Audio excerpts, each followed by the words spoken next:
I'm divorcing him. My sister-in-law and I recently found out that my husband has been cheating on me with his ex-wife.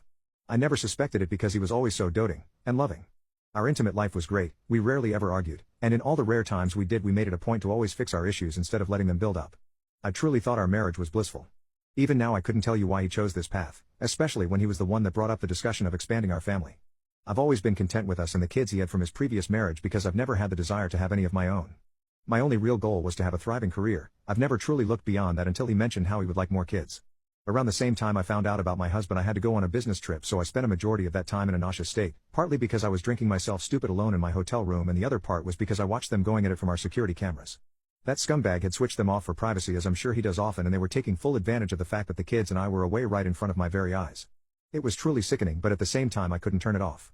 There were times his ex would try to convince him to break things off with me, but he'd always gotten angry at her for the idea.